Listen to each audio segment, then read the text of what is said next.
All right. When you guys come in, as a reminder, the first thing you guys should do is open up R. Have it going as soon as you come in. One thing that may start happening with you, especially as you start working on other things that may include projects you're doing outside of class, or sort of if you're involved in homework and then you're coming back into class, get the right project.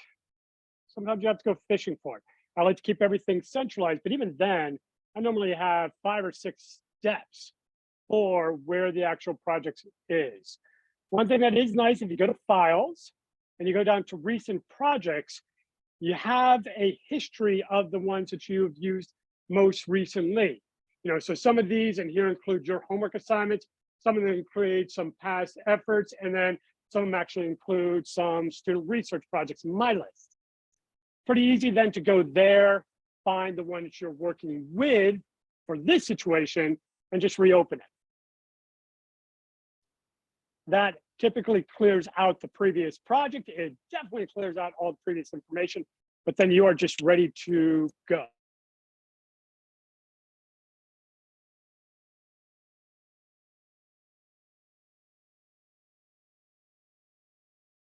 I'm muted. So now I'm unmuted. There we go. Now we're sharing. Okay, so Sean, as soon as something like that happens, make sure I know about it immediately. Give me a heads up. And for my Zoomland people, welcome. Zoomlanders, just so you guys know, this class is much more difficult in Zoomland than it is in person, and there's not as much interaction in Zoomland than there is in person. If you can't be in person, I get that. That's why we have Zoomland. But if you can be in person, I would highly encourage you to be in person. Yes, I'm looking at a class of people in person, all wondering why I'm talking about Zoomland, but they're out there, they know, so I'm pointing at them. All right, so another thing to do when you get here is get up to speed to where we were. Run your packages. Every once in a while, I have to reload packages for something I've used for a while. This happened just 5 minutes before coming here, where I was working on some mapping stuff that I'll be working with Sean this afternoon on. And some of those packages that I need for it were not on my computer. Don't know why. Maybe because I was working on a different computer with it. I don't know. I thought I was working on one, but sometimes I do. And sometimes that can take a while. And then get to the next step that we were at. Be careful not to do the cleanup. And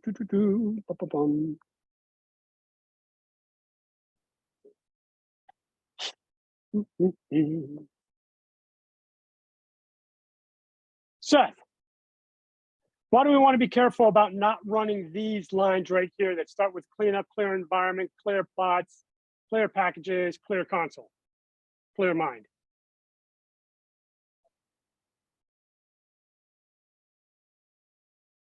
Yep. We don't want to reset everything. So when the last line automatically goes to that clear out area, don't just blindly keep hitting run. Otherwise, you'll clear out everything. You just have to redo it. It's not that big of a deal, but it can be a little bit of annoyance.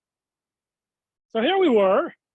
And Gabrielle, what's going on with this system? Gambuzia.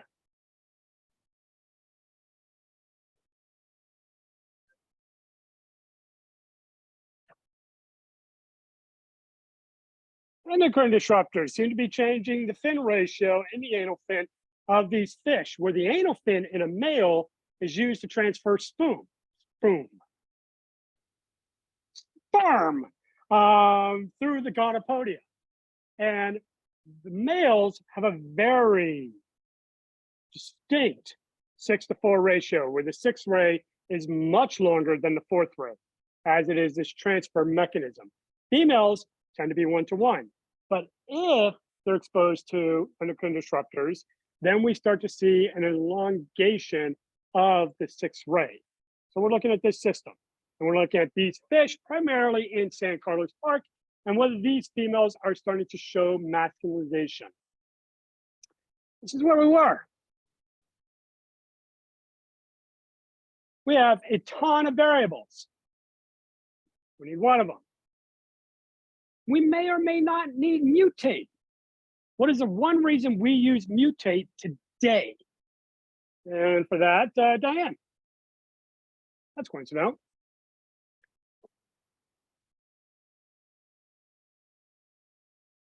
When do we use mutate? So far, we've only used it for one reason. We will use it for other reasons, but so far we've only used it for one reason. When we have categorical data, to make sure that R knows that these are categorical data. And in R, they are called factors. So when we have categorical data, we have to define them as a factor that R can then see. If our data include factors, we're going to use mutate. If our data do not include factors, we're not going to use mutate. What I asked you guys to do at the end, and we actually didn't get to the point where we got to see it, is to set up a system where we're looking at one variable. We have tons of variable and tons of data in there. We want to get down to one. So for that, I would like, oh, Jamie. I don't see her. Chandler. You're in charge, boss. Tell me what to do.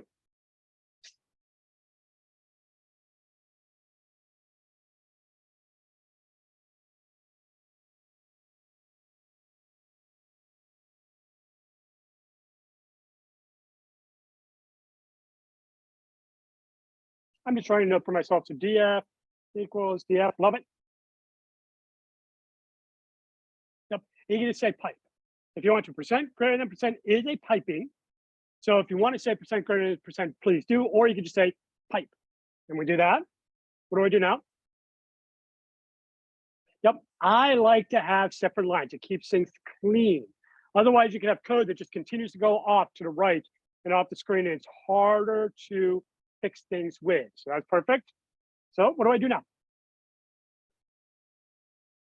Select.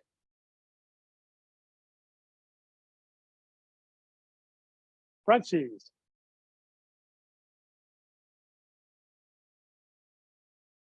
Right. Okay. How many data points do I want us to pull out? How many variables do I want us to pull out in this data frame? One. One.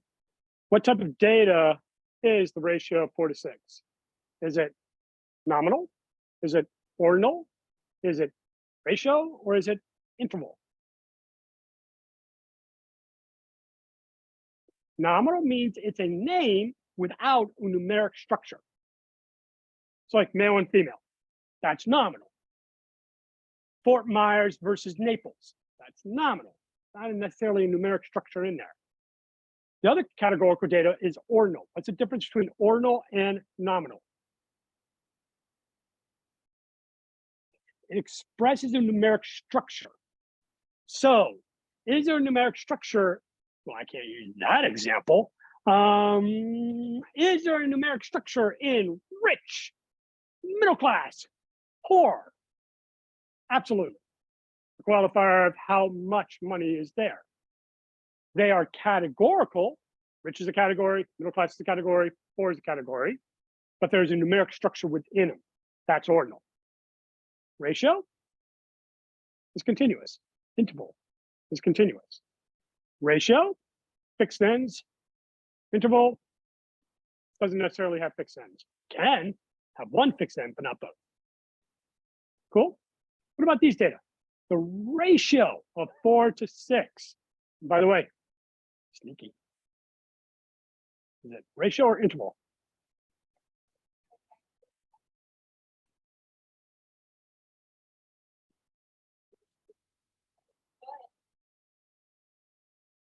Aha, it is. It says ratio, but it's actually interval.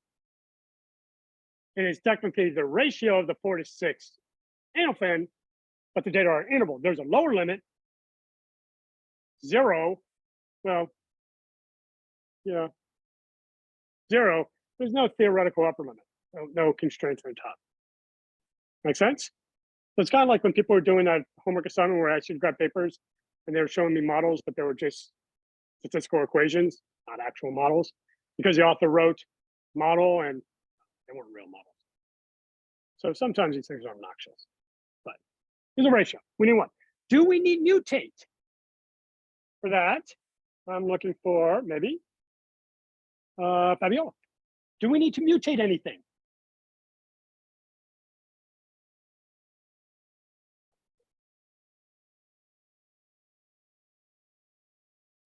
Out of impulse, because we have been mutating every single time. Right now, the only reason we're using mutate is when we're dealing with categorical data. Do we have any categorical data in the new data frame? The first data frame has categorical data, has a ton of it. It has site, it has intensity, it has a lot of categorical data. When we only take out the ratio of 4 to 6, there's no categorical data. So right now, we don't need mutate. So I run that. Notice we have 600 observations. We have 18 variables. We hit run. We now have one variable.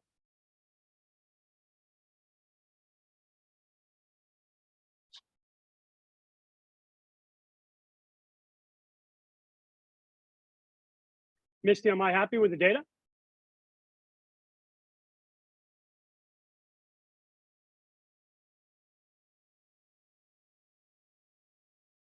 Well, what am I not happy about?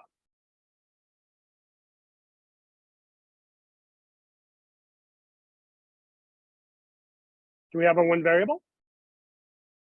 We do. So I'm happy about that. You may want to check it. That's fine. I hit this little icon over here that looks like a spreadsheet. That opens up a viewer. We see we have ratio 4 to 6. We see we have a string of numbers all the way through. That's good. We notice we don't have any more than one variable. That's what we're looking for. How do we know we're looking for just one variable? What type of test are we doing as a reminder?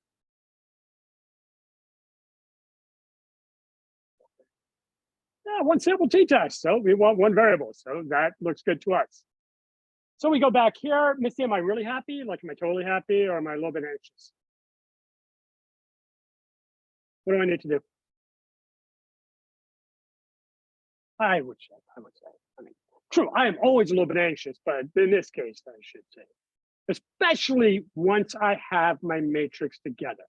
Once my data frame is correct, once my data frame looks good, I should save. And I always check my data frame with two things to make sure it's good. I do summary and I do attach. Summary just lets me look at the data frame and see if it looks like what I think it should look like. And I think it should look like continuous data. I think it should, when I look at summary, give me a mean, give me a median, give me the first quartile, the third quartile, the min, the max, the range. And it does. That's good. It's not giving me something else that's weird and unexpected. It's not giving me like the count of things, which would be weird and unexpected. So that makes me happy. And then what do I do attach?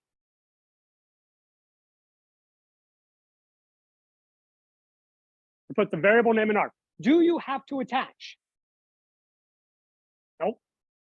If you don't want to use attach, and you do not have to use attach, if you do not want to use attach, when you write out a variable name, what do you need to write out? Warm. I think I heard. You have to write out the matrix $, the variable name. Nothing more complicated than that. And you may eventually want to do that, especially if you are working with multiple matrices at the exact same time. You don't want to do attach then. You actually want to go through that matrix $, variable name, because you're working on two or more matrices together. When we're working on one matrix at a time, and we are for this class, just do attach. It makes life so much easier. If you didn't remember that off the top of your head, what should you put on line 13, now 14? If you failed to remember that, just sort of like it was not part of your, just memorization yet in terms of R, what should you put on line 14? I'd put a note. Attach.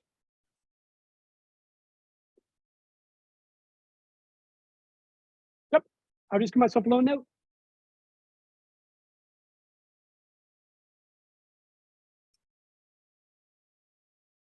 And then I would run. Notice every time I get down to the cleanup, I hit enter a few times to create some more space. I want to put all of our information in between the beginning and the end of the code. So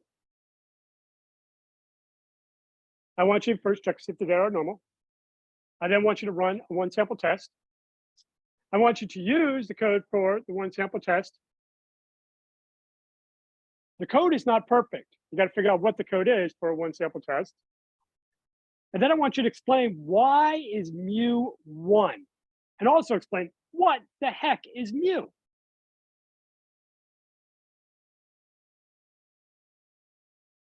And I'm going to correct the code for you just, because I'm just a nice guy. It's T dot test. You don't have to guess at that. All right? And then give me a good result sentence that answers this question. Are the fish masculinized? Cool?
Side to side, please. We have, here's kind of the actual data.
what I do is do that. Then I take apart another one. Sometimes I'm not going to copy and paste, sometimes I rewrite it. See if that actually. Remember, if you write in the proposal, you can't actually organize instructions.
Lauren, are these data normal or not? You say no. Okay. I'm going to ask you to tell me what to do to prove it. I'm going to make a hashtag and I'm going to say test normality. And I'm going to put 4 hashtags at the end of that. Lauren, why did I do that?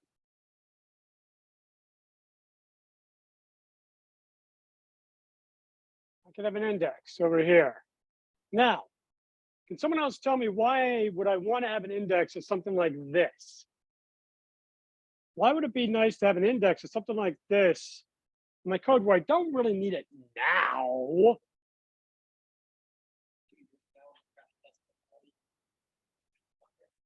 Exactly.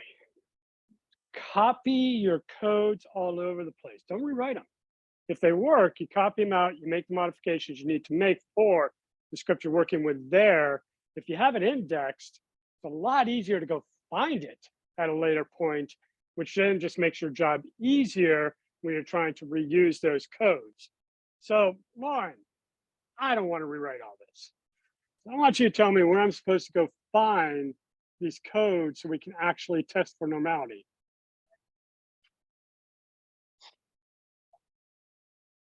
Okay, so we'll open up, see if we can get something.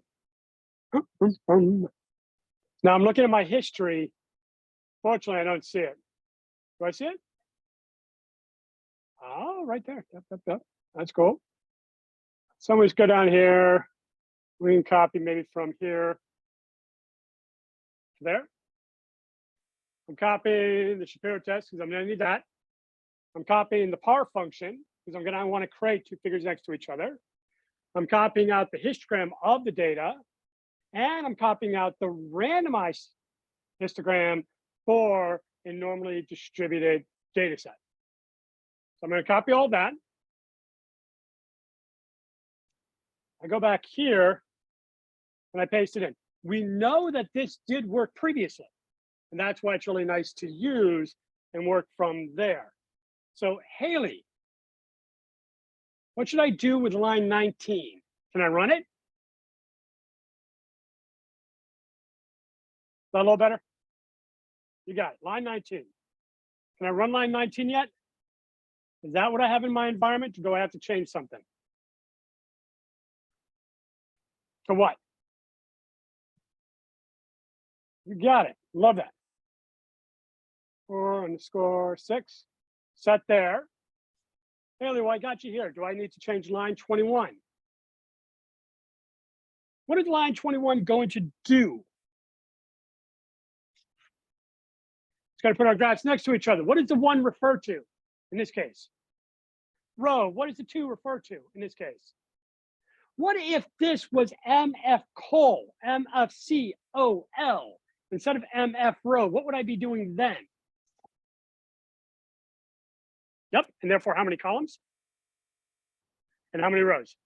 You got it. So it's just, because we did MF rows, the first number is for the rows, the second number is for the columns. If you do MS col, then the first number is for the columns, the second number is for the rows. It really doesn't matter, but it will confuse the crap out of you at some point if you don't just sort of remember to look at, is it MF row or MF col? Nothing more complicated than that. Is anything going to happen, Haley, is my last question for you, when I run line 21? Am I going to see anything? Nah, not anything at all. Okay, lovely. Perfect. Catherine. Line 23 and 24. What do I need to do? Delete them.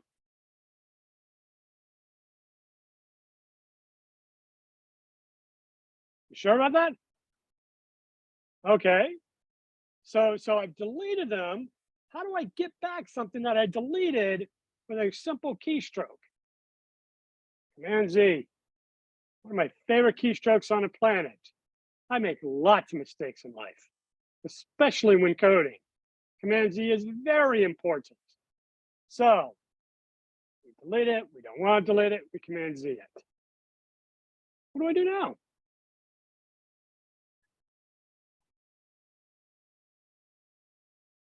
Awesome. Cool with that. Do I need to change the color scheme? I want to. Do I want to? Well, we can do rainbow. I've only taught you 2 so far. So do you like rainbow? Do you like train? Or do you just want different color? Do you want to do something like, I don't know, maybe we'll do this. See, what's your favorite number? 7. Lauren, what's your favorite number? 4. Fabiola, what's your favorite number? 6. I love the fact that that took a while. Misty, what's your favorite number? 2. What's your favorite number? 46. Dominique, what's your favorite number? 1, because you're number 1. Ashley, what's your favorite number? Great, 2's back up. Okay. Victoria, what's your favorite number? 316. Ooh, going a little bit out there. I love it. Connor, what's your favorite number? 13. Okay. Gabrielle, what's your favorite number?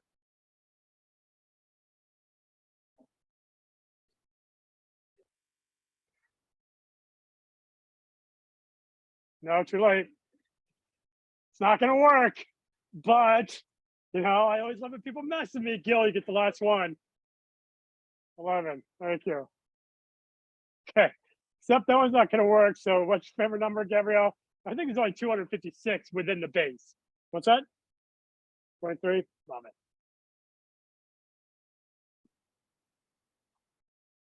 I have no idea what it's going to look like. That's what it looks like. That's pretty cool. On the top of it, does that look normal? Nah. So what are we going to do now in lines 26 through till 29?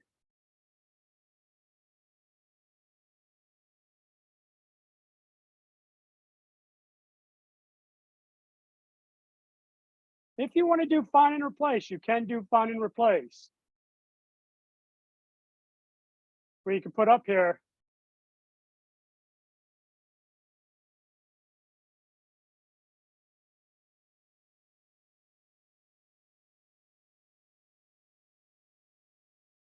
And then you can either replace individual ones or you can replace all of them. And that can be a much easier way to do it, especially if you have a lot of code. The find replace works. We can do it by hand. And then Gil, you need a different color? You're pretty cool with that color. You're good with that? Okay. So let's actually do our Shapiro-Wilks. We've got everything set up now. I'm going to delete out all those because I don't want you guys to actually see any figures yet.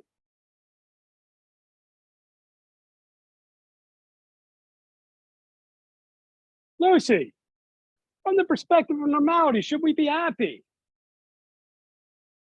Should we be happy? It's a trick question. Lucy, from the perspective of normality, should we be happy? The answer is always yes. From the perspective of any statistical test, you should be happy so long as it works. Because all statistical tests will teach you something. Now I'm going to change my question, Lucy. We're happy because we got a result. What did we learn from this result?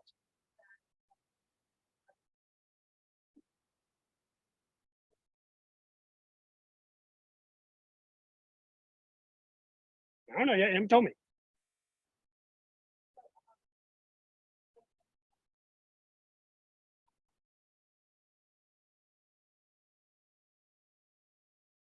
Okay, so let's start with that because it's a good observation. The p-value is very small, so we are comfortable when rejecting the null hypothesis because the p-value tells us the likelihood of making a mistake when we reject the null hypothesis. Since this is basically 0, there's basically no chance of making a mistake by rejecting the null hypothesis, which means we reject the null hypothesis. But this is important because it requires that you remember something. What is the null hypothesis?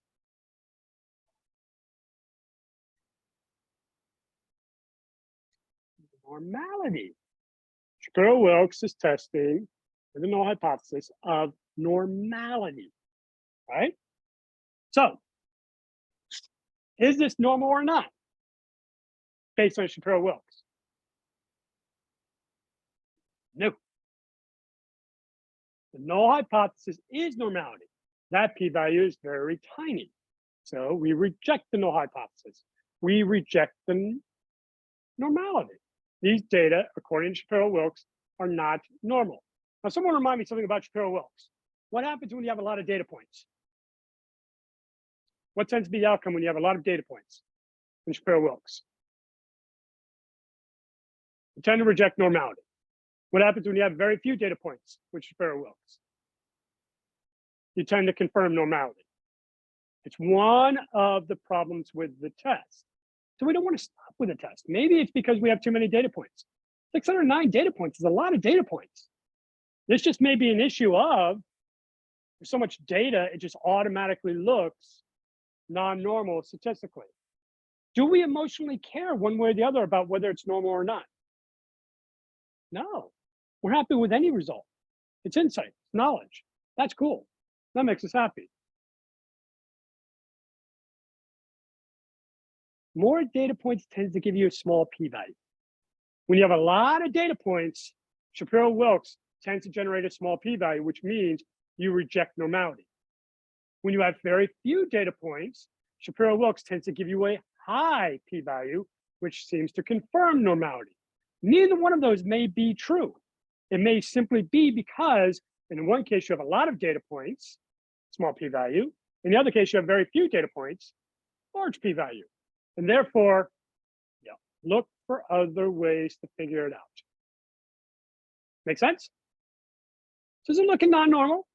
Is it looking non-normal? But we got to do some more. So we run our par function. Pretty good. We run our histogram. That's looking pretty good. Now we run a randomized histogram. Ooh. That looks pretty good. I'm gonna add another something in here. I'm gonna put title equals random. And I'll put title equals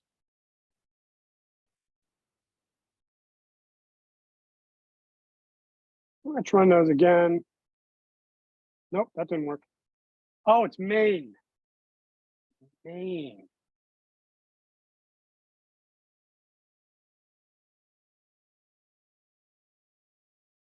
Let's run those again. Cool.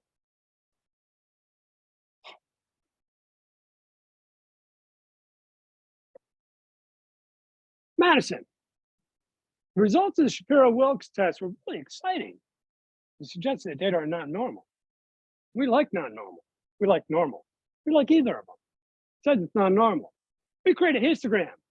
This is what we measured. This is what it should look like if it's perfectly random, i.e. a normal distribution. Do these look the same to you? Nah. Tell me about the measured data. Yeah, it has a right skew, and I like the use of the word right skew. It seems to have a few very large data points, or there's a few extreme values. What do other people call those extreme values? Outliers. You want to get rid of them? No, you don't want to kill the fish. We like the fish. Keep the fish. We got other ways of dealing with it. It's all good. Make sense? Okay. So we look at these two. Shapiro-Wilks says it's not normal. We look at the histograms. The histograms suggest it's not normal. But I still want to run a test that's based on normality. You okay with that? So I'm going to cheat for a few minutes. Can we cheat for a little bit? Yeah? All right. So we come back here. We need that line of code. Whoops, did I get it? Nope, I don't know. We need a line of code. I go back here, to line 33. I type in the code. Fantastic. Victoria, what's going to happen if I run line 33?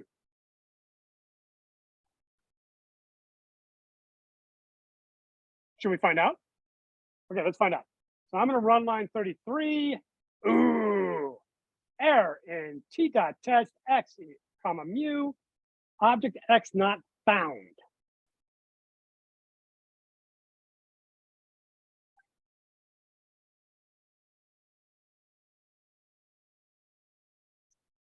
Victoria, what did we name the variable? How do we find it if we don't remember? So now I'll tell you what you got. Am I going to put df? Df might actually work in this case, but you should never use df. But it might actually work in this case. I have no idea. Should we find out? Okay. Okay, because this would normally never work. It actually worked, but why should we never put df there? Unless you're doing matrix algebra with this, and you can. df normally has multiple variables, and this is just testing one variable. Why did df work in this case? Because we only got one variable, so that actually worked. But what variable should we be putting in? Ratio. Oops. Oh my God. I know. It's broken.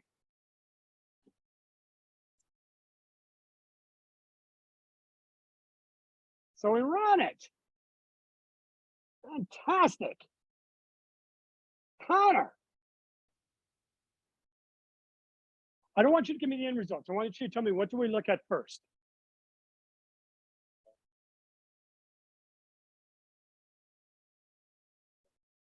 You only look at the p-value. We always start with the p-value. We never stop with the p-value. We just start with the p-value. And what are we looking at by the p-value, Connor? What are we interested in?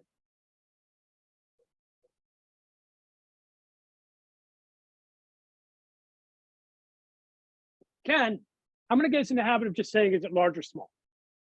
You know, if we want to define our alpha value as 0.05, totally fine. That would be our threshold, and then we go above or below that. But really, what we're looking at is it large or is it small? If it's large, what do we describe? And I want everybody on this. If it's large, what do we describe? We describe the null. If it's small, what do we describe? We describe the alternative. And the alternative will start off very simply, and then we'll make the alternative more interesting. Because if we stop with the p-value, the alternative is very simple, kind of boring. But if we then go further than the p-value, the alternative actually becomes interesting. So we start with the p-value. Connor, is that large or is that small? That is tiny. Connor, what is that number basically? 0. What is the chance we're going to make a mistake if we reject the null hypothesis? 0. Connor, are you comfortable with rejecting the null hypothesis? Is everyone comfortable with rejecting the null hypothesis? Fantastic, which brings up the question,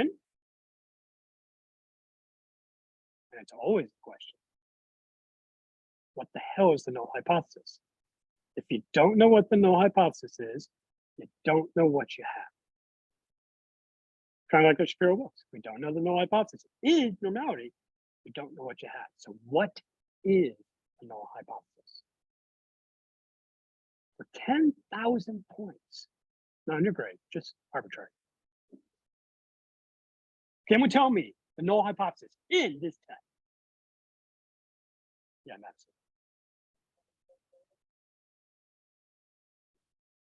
How do you know that? It is. It is. I'm going to ask you again. How do you know that? How do you know that? How do you know that the true mean was supposed to be 1? How do you know that? Mu. We defined the null hypothesis. Right here, we defined it. We defined it as 1.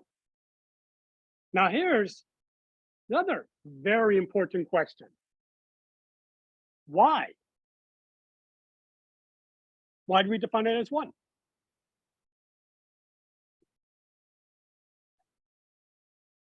If that's what you expect in the female population, if there were no factors influencing masculinization, we would expect a ratio of 1 to 1. Therefore, we would expect a mu of 1. Did we find a mu of 1? What if we were looking at a population that showed genetic sex determination? What would our mu be then if we were looking at the sex ratio of male offspring? Genetic sex determination. What would be the mu in a population that shows genetic sex determination if you wanted to sample male sex ratio, the proportion of animals that are male, the proportion of plants that are male? What would be the expected? 0.5. 0.5. The biology defines the expected. In this case, the biology, it was a perfect statement, expects 1 because that's what females should look like if there is no factor influencing masculinization. You have to understand the biology to use the statistics. Does that make sense? Connor, are these female showing what we would expect in, let's say, an undisturbed environment? They are not. Connor, at this point, based only on the p-value, do you know whether they are showing masculinization? You do not know that. What did I say? What did I say? Only on the p-value. Do you know that yet? That's why we always start with the p-value. The p-value is where you start. We actually only know that they're not showing a ratio of 1. That's the only thing we know at this point in time. Any ideas what's going on? Are they showing masculinization? What do we need to look at? Figure out whether they're showing masculinization. Can someone give me with a strategy to figure out whether these females are masculinized? What could we look at? What could we do? What is something that we could explore further to find out if these females are masculinized? Anyone? Open. Okay, the other variables may help us. We actually don't need that in this case. We don't need that in this case. I've given you everything you need to work with in order to figure this out. Sure, why not?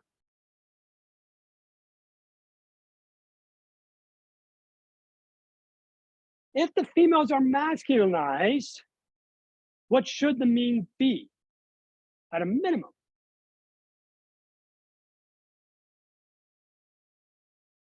Should be above 1. That's it. If they're masculinized, it should be above 1. So we look at the mean. And that's a lovely idea. What did we find out? Above 1.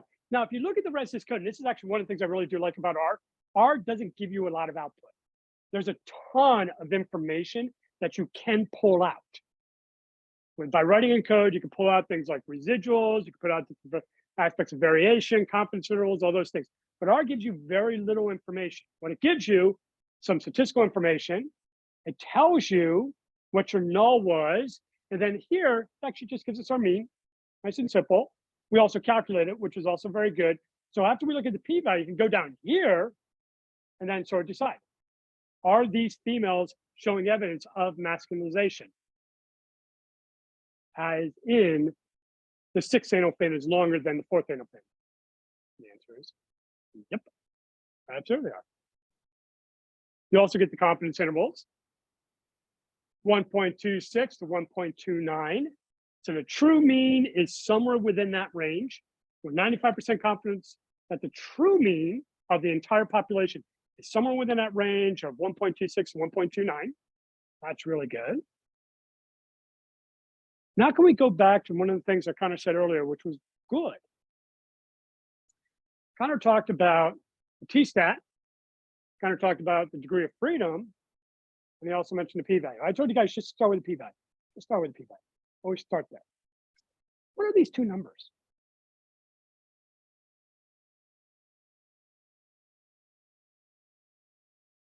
Relative to the p-value. What are those two numbers? No, sorry. Degrees of freedom reflects kind of the sample size. Degrees of freedom are actually kind of real kick-ass. We'll get into those in a second, maybe. They're kind of fun. They're weird, but they're fun. What's a t-stat?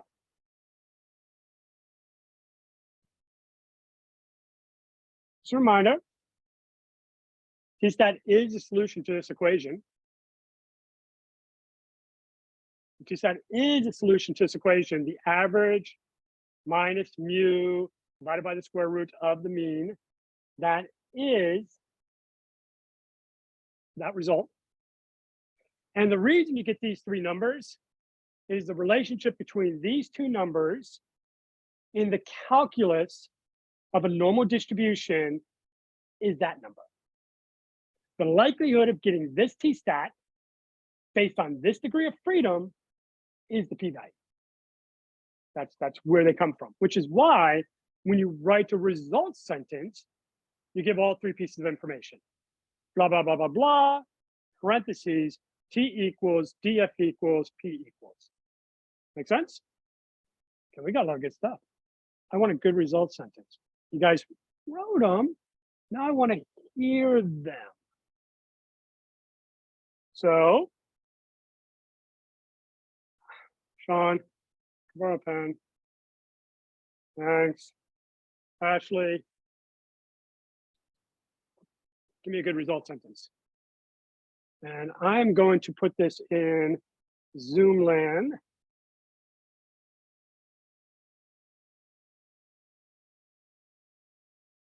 And Julie, I'll get to your question in just a second.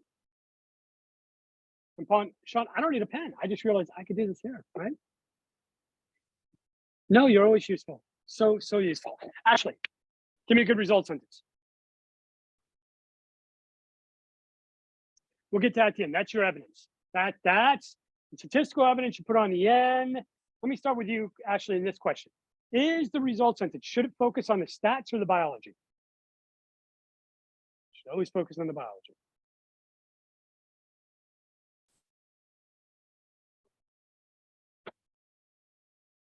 I don't know. You haven't told me.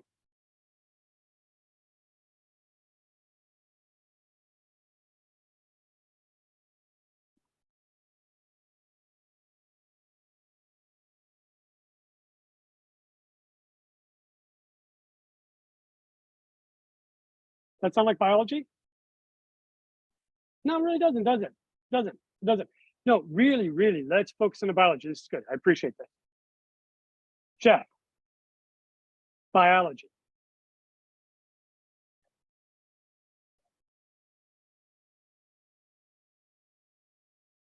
Is anyone confused? Seriously? If I say that to you, you're going to be able to follow that?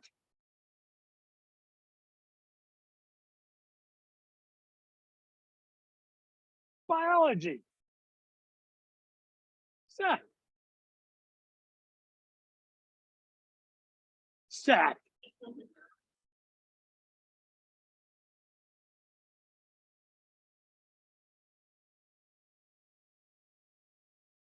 Start with this. Are we looking at an animal? Don't you think it'd be good to start with them? And then are we looking at a group of the animals, a category of animals? Well, what category of animals are we looking at? I like gender. I like species. So why don't we start with that? Why don't we start with female? Yeah.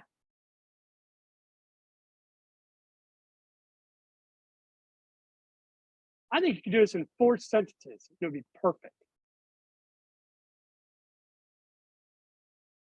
4 words, not 4 sentences. I don't know how to talk either. 4 words. We're playing name that tune, but down to 4 words. Gil. Sure, I'll let you get into science.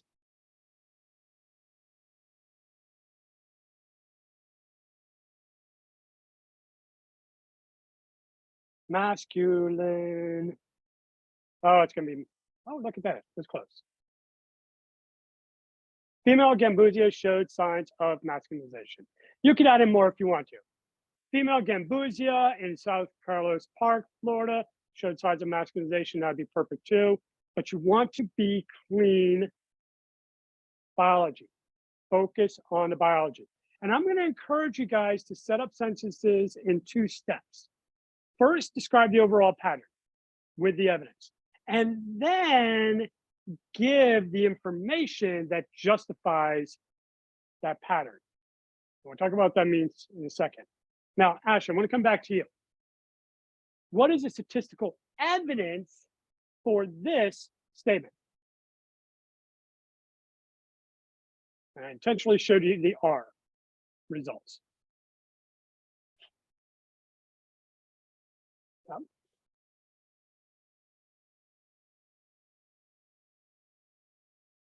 You haven't told me yet. So what is it? 9.1. You can round.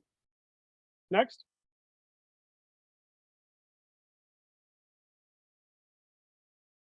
Not yet. Goes test statistic, degree of freedom, p-value. So 603. Thank you. What's last? Now here's a little kick with the p-value. When the p-value is very, very tiny, I just do less than 0.001. That's basically said 0. That's your evidence. That's your statistical evidence to justify this statement. You wrote a statement. Female Gambusia showed signs of masculinization. The evidence is the t-stat, the degree of freedom, the p-value. Why do we include the t-stat and the degree of freedom? Why do we include those 2 pieces of information? Because that is how you calculate the p-value. This number comes from where the test stat sits in a curve associated with this degree of freedom. That's its number. So you report these 2 numbers because that's where you got your p-value from. There are some places and sometimes where you won't report that. That's fine. If you're in a journal where they just report the p-values, fine. Most of the time, you report all 3 of those things. In this class, you're going to report all 3 of those things. Okay? I'm going to include 2 sentences. First one, simple pattern. Second one,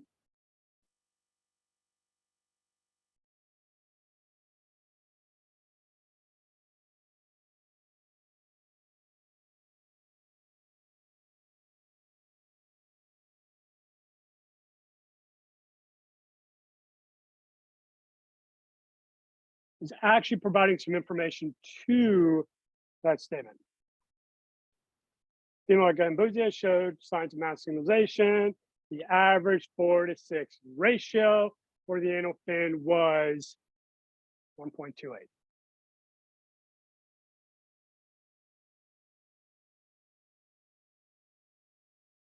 Make sense? You cool with that? Why did I report the average? Even though we just all agreed that these data are not normal.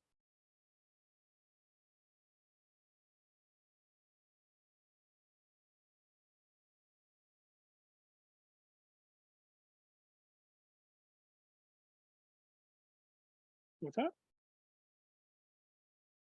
It is, but why did I report the average when we said the data are not normal? Because you don't report the average if the data are not normal. You report medians. You got it. You keep consistency. You use a t-test, you assume normality. If you assume normality, you describe things based on normal patterns. And what did I say we were going to do? We're going to cheat. I cheated. I made all of you cheat with me. You have now all committed a statistical crime with me. Cool? How's that feel? Feels a little scandalous, doesn't it?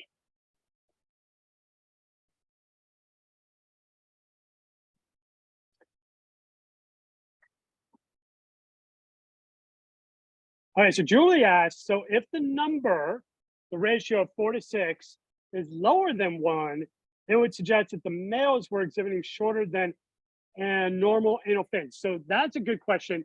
So she's asking about if the ratio of the females is lower than 1, that would tell us about the males. Like the logic, but that would only tell us about the females. And it would be a WTF, which are my favorite observations in science. Like literally when something is so weird, I do not understand what's going on. That's when I am most excited. The ratio should be 1 under normal conditions. That's our null. If it's greater than 1, that's consistent with masculinization, for which endocrine disruptors might be the reason. Other tests would be associated with that. If it's less than 1, I have no idea what the hell's going on. And then I first check to make sure that the data are actually correct, because sometimes they're not. There may be some really weird data that are outliers because there are mistakes in how they're transcribed. And that happens. But sometimes there's something really weird going on. That's cool science. And then you sort of go from there. Now, if you wanted to test the males, what would you need to know? Let's say we wanted to test the males and to see whether endocrine disruptors were feminizing the males. What would you need to know? You have to take the measurement from the males. That's one. What else would you need to know? Their average ratio when there is no effect. So you'd have to do those measurements. Probably want to raise them in maybe a sterile environment with clean water without any other contaminants in it. Look at how they develop out. Get that measurement. I would probably then go into the field, find some environment, like maybe one of our springs up in North Florida, where they are pure water that's filtered out through these caves. Look at the Gambusia there, get that measurement, make sure that they both correspond, which now gives me a comfortable mu. Then I would go to San Carlos Park and I would test out those males and see whether they are showing something that's different. Would I expect those males to be showing a higher ratio or a shorter ratio if they're becoming feminized? Probably shorter. That's a great idea. It'll be a fun study. And I don't know anyone who's done it. Great question, Julie. Okay, so we're good here. So we're gonna move on past this. You can define your confidence intervals and you can change them. They should correspond to your alpha value. So if your alpha value is 0.05, and use that as your threshold, p-value is lower than 0.05, you describe the alternative. P-value is above 0.05, you describe the null. If your alpha value is 0.05, the confidence interval should be 95%. If your alpha value is 0.01, the confidence interval should be 99%. You can adjust that in the t-stat. You want to do that ever? Look up help. You probably want to do that right now, just while I'm talking, because it's not important what I'm saying. And therefore, you play and see how to do it. You can change it to 90%, you can change it to 99%, you can change it to whatever you want. What I would like you to do though, so I'd like you to plot this. because the sentence is great, but man, it is so much better to look at the data. So you got 5 minutes.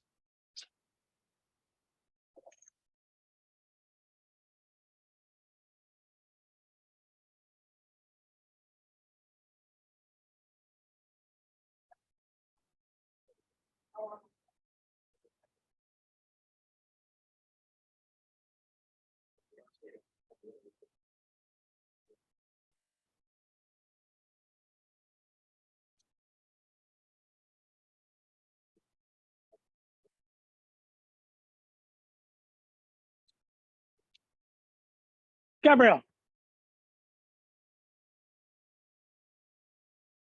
we're about to create a plot using the basic menu in R. Something that you may want to find later, because I've heard rumor that people think there are a lot of notes I've had so far in this class. And sometimes it's hard to go find these things when you need them. So if you are one of these people, and I know I am one of these people, what's something I should put in line 37 so that next time I need to go find an option, I can go find it. Tell me what to do.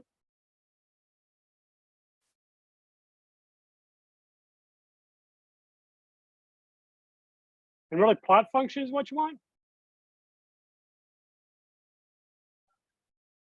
Box plot. What are the three types of plots we've used so far? We've used plot, we've used hist, and we've used box plot. This one, you need box plot in order to make it work. If you do plot, what it does is it just shows you for each sample what the measurement was. And since these were ordered from smallest to largest, it came up with that very nice little sigmoidal curve. If you would use hist, well, you're just going to get a histogram. We've done that, and that looks good, but that's not what we're looking for. What we need in this case, we need a box plot. All right. So, Diana, line 38.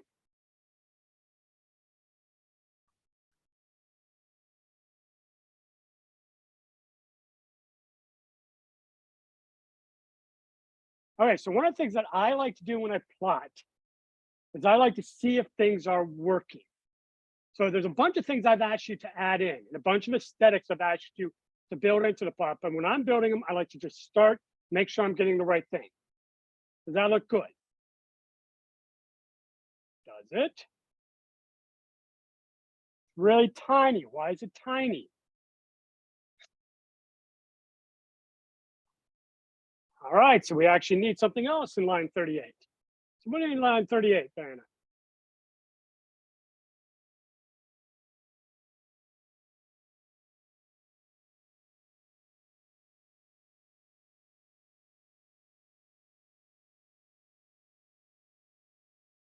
We need to just find the plot area as 1, 1.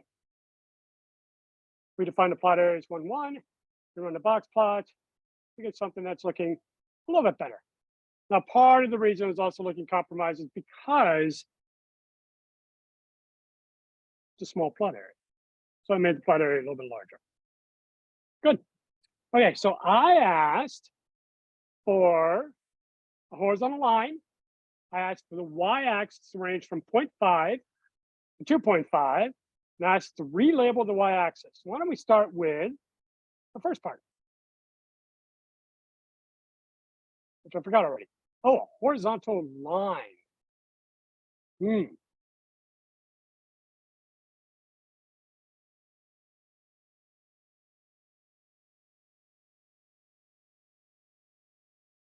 Shannon, how do I add a horizontal line to this box plot?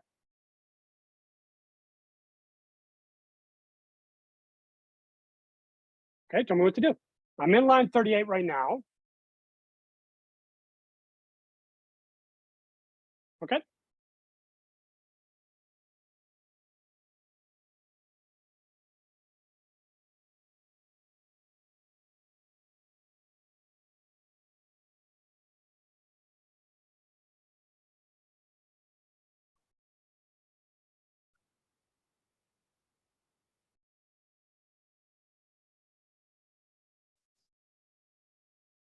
Love it.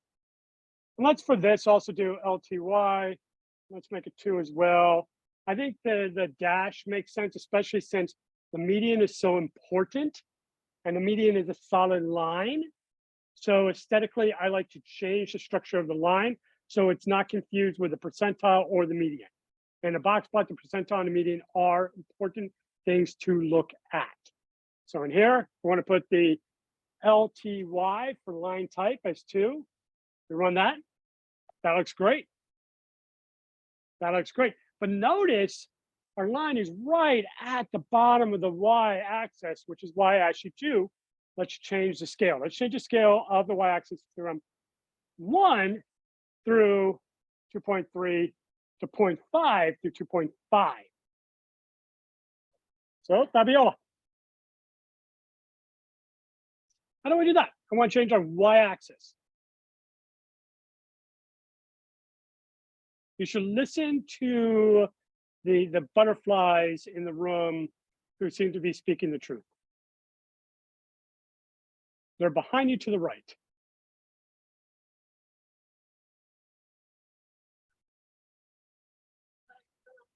Do I want to do anything? Where do I want to put this?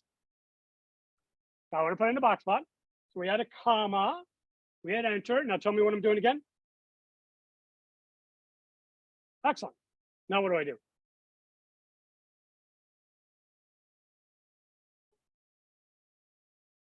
What do I use when I want to combine things like a string?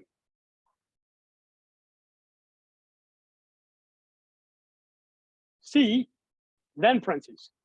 The C is for combining. It's going to combine stuff together into one function.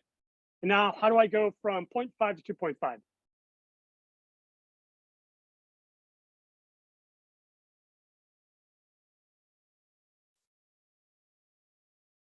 What do we do when we don't know?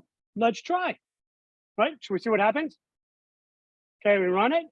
Oh, something happened. Did the range change? Yep, that looks pretty good. And now I put the line in there. And now the line, the mu is not hidden. So we can actually see it. So we change the aesthetics of it along the y-axis. So our mu is more clear. Awesome. Awesome, awesome, awesome.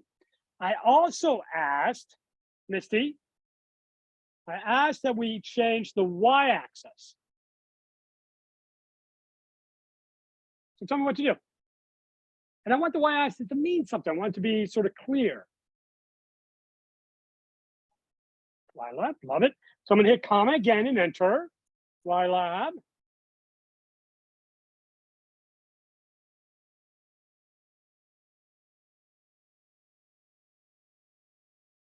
Okay, so sure, but let's be as detailed as possible. So 4, 6.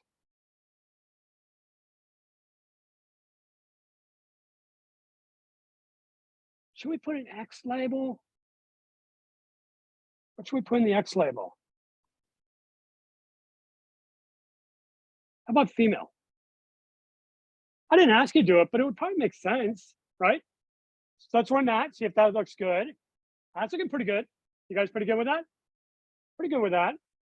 Okay, then we put our line. That's looking pretty good. I'm liking that. I'm liking that. Now, Lauren, I also asked for a clear result sentence as the figure legend title. How am I going to do that?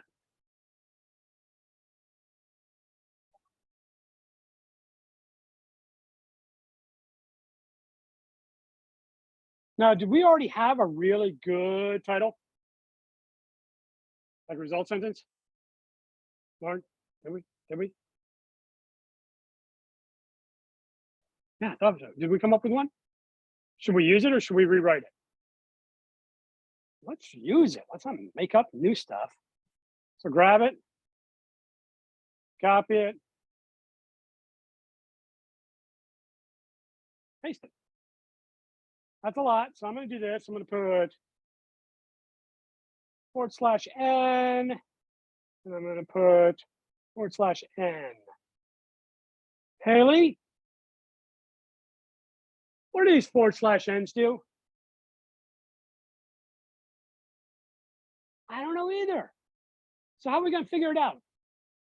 Let's run it. Let's see what happens. Haley, I'm coming back to you. Haley,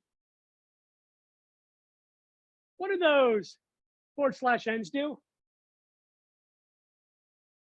It's on a different line. It's a return character. It's a return character. Now, are people happy? Why not?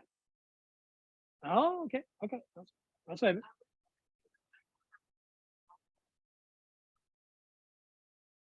It does. It gets weird though in some situations. So I am going to encourage /n. What Madison said is correct. You can just hit enter, but I've had some very bizarre formatting pop up that I haven't been able to control. So I use the /n. Everyone happy with the title? Are you sure? This is the title you would want to turn in, where a small part of the grade is syntax and mechanics. Okay, I forgot to close off the parenthesis. That's good. And it should be consistent capitalization. So maybe we're going to drop down Gambusia since it's just a general without species. You can leave it as capital G, but it's not a bird. And birds are the only ones where common names are fine. We do that. Does that look pretty good? We happy? Okay. Let's do our run. Let's do our save. Now, let's say we are so happy we want to save this figure. How do we do that? We love this figure. We want to use this figure. We want to keep this figure. We want to show our mother today because she's going to be so proud of us. What do we do? Let's go to export. Go down to save as image. As a reminder, go to directory.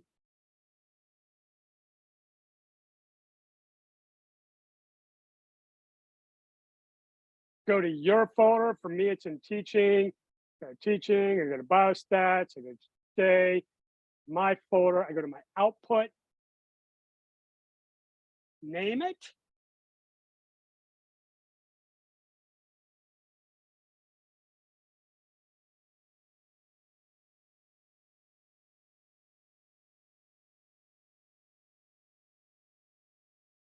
I'm going to change these aspects. I'm going to make this 1,000. I'm going to make that 750, which tends to be a standard that I use for posters.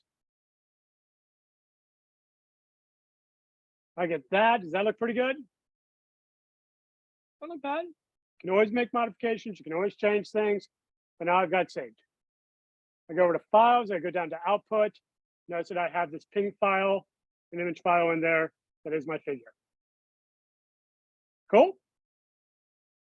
So who is happy with all of that? I mean, all of it.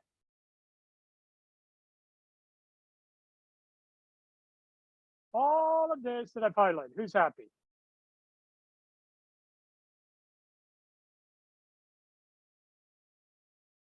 They feel good about themselves. They're great. Collectively together, this is perfect. Seth?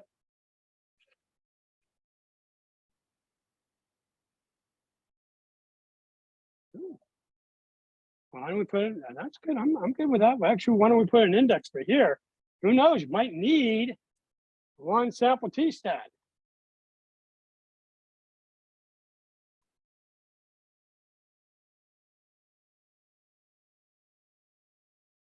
That's a great idea if you need to find it later. And who knows? Maybe someday you'll have a homework assignment that goes up on Friday this week.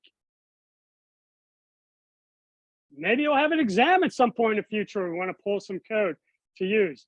Maybe. Who's to say? You will have a homework assignment that comes up this Friday. And you probably will not be able to do it completely until Tuesday, but you get a full week. But I ask the question, who's happy? They feel like they are ethically on firm ground. And I use the word intentionally, ethically. Nah, you cheated. Remember that you're going to cheat. Did you cheat? You absolutely cheated.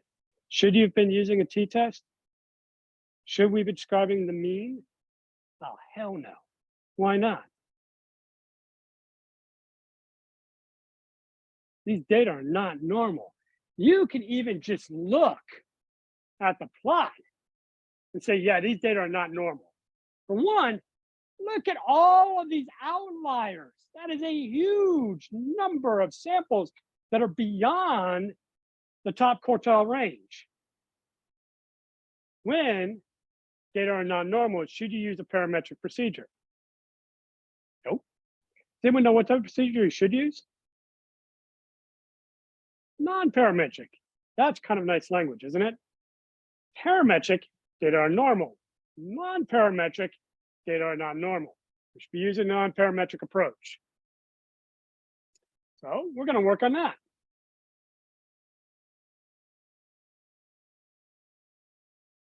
For one sample test, the non-parametric approach is wicked cool and completely logical. I love it. We use this when your data are not normal.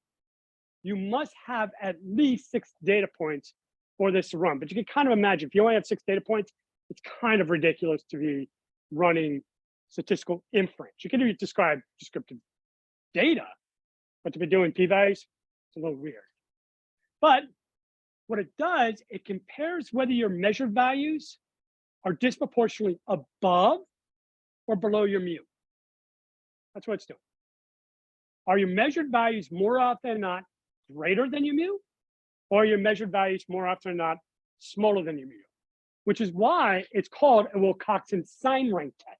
Because what you are literally doing with your data is you are just adding up the signs. Is it always positive because your measured data is above the mu? Or is it always negative because your measured data is below the mu? That's the structure for the test. V is the sum of the positive values, and the size of V relative to your sample generates your p-value. What you need to do now, open up Excel and define whether they're greater or less than for each of the 603 values. Should take you about 15 seconds.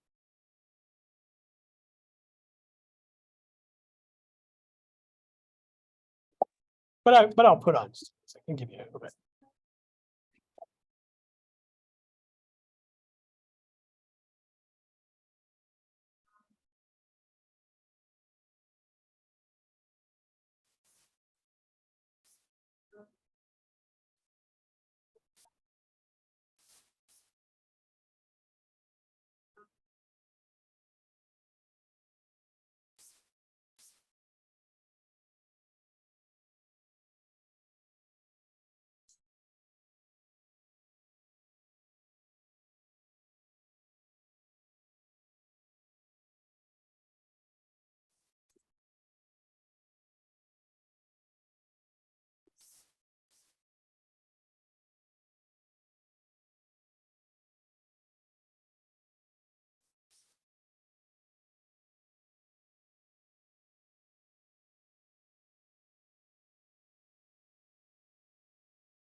Okay.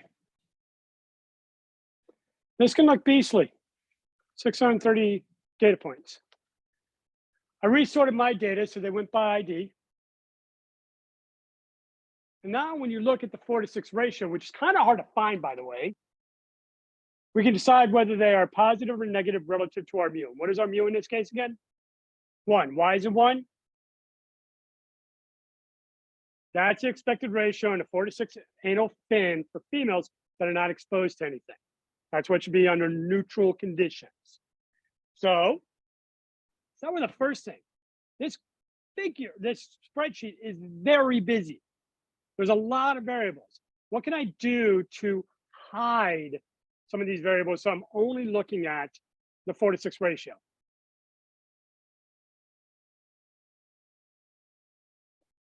I could do a pivot table. I'm gonna do something a little simpler. First thing I might do, just highlight the variable I'm interested in. Make it easy to find. Second thing I might do is I might highlight all the columns that I do not care about and hide them. I find all the columns I do not care about and I hide them. So you know how I did that is I go up to the column header, K, I hold down the shift key, I go to the end of the range while holding down the shift key, click the next set of columns, that highlights everything in between. I then right click or two finger click, depending on whether you're using a PC or Mac respectively. That brings up a drop down menu and I go down to hide, everything is gone. And now I can do my sign.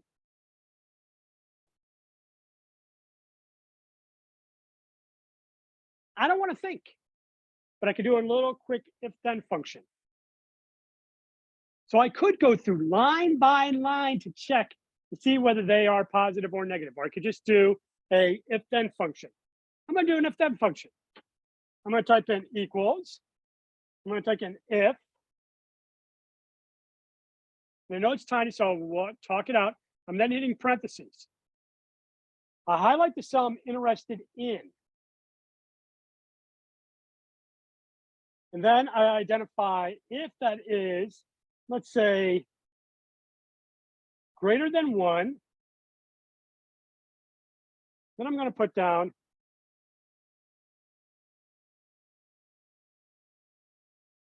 positive, comma. And if it's not greater than 1, I'm going to put down negative. Oh, Sean, can I have your markers? Because that's really tiny and hard to see.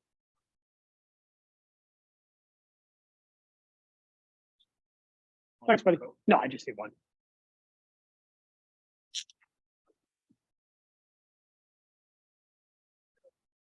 Oh, I didn't need the markers again because I have because I'm an idiot.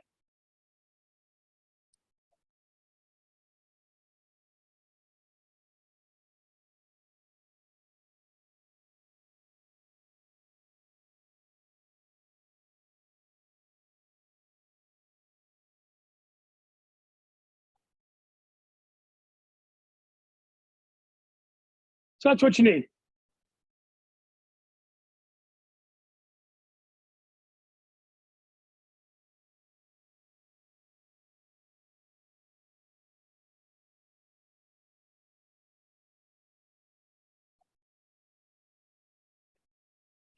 If it's greater than 1, it puts down positive.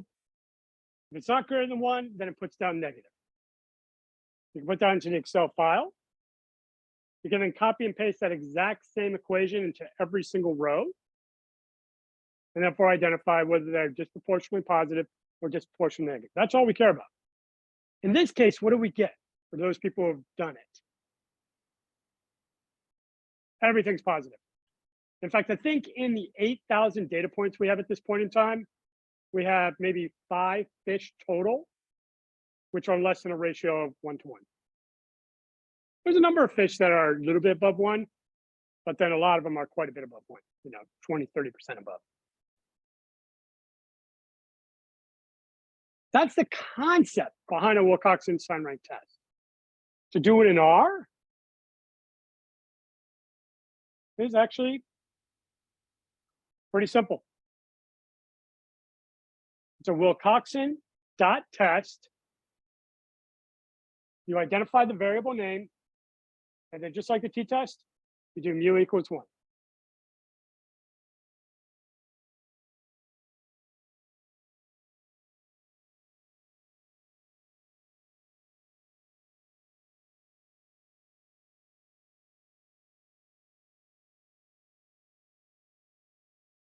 I want you to run the test And then I want you to update your figure with the appropriate statistics. And I want you to update the result sentence with the appropriate information. Should you be reporting the mean or should you be reporting the median? In this case, since the data are non-normal, the median.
Here's the updated code, lower Cox and rank. Notice that I rerun the plot. I rerun the plot specifically so I can add in this descriptive statistic and this descriptive statistic because these are non-parametric data. These are non-normal data. So I should be using a non-parametric procedure.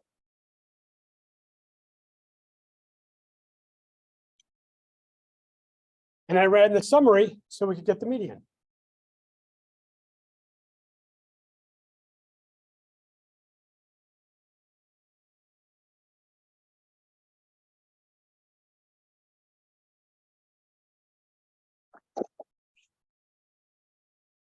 Zoomland, you guys have a good evening. I'm going to stop recording.